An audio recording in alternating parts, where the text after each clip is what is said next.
தமிழ்நாட்டிலே பல லட்சம் பேர் கலந்துக்கிற ஒரு தேர்வு அப்படின்னா அது குரூப் 4 எக்ஸாம் தான் சொல்லலாம்.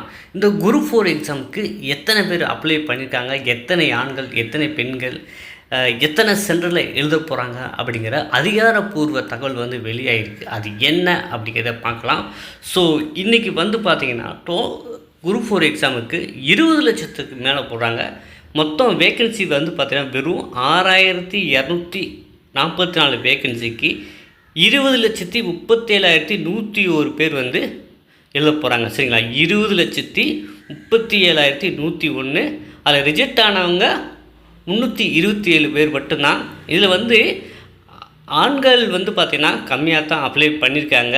ஆண்கள் 8,14,702. சரிங்களா? ஆண்கள் அப்ளை பண்ணவங்க 8,17,702. பெண்கள் 12,18,922. தேர்ட் ஜெண்டர் அவங்க 150 பேர். மொத்தம் பார்த்திங்கன்னா டோட்டலாக 20,36,774 பேர் இன்றைக்கி எக்ஸாம் எழுத போகிறாங்க.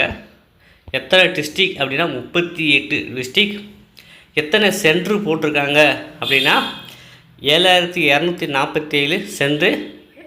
Chief invigilators 7,247. The total number of candidates admitted Chennai centre மட்டுமே சென்னையில் மட்டுமே 1,33,276. நம்பர் ஆஃப் வென்யூஸ் சென்னை பார்த்திங்கன்னா 432. ஸோ இப்போ பார்த்திங்கன்னா ஓரளவுக்கு நம்ம எந்த அளவு ஹார்ட் ஒர்க் பண்ணியிருக்கணும். இந்த பெரும் திரளில், பெருங்கூட்டத்தில், பெரும் போரில் தான் நீங்கள் சந்திக்கிறீங்க. ஸோ அனைவருக்கும் வாழ்த்துக்கள். வென்று வாருங்கள். மீண்டும் சந்திப்போம்.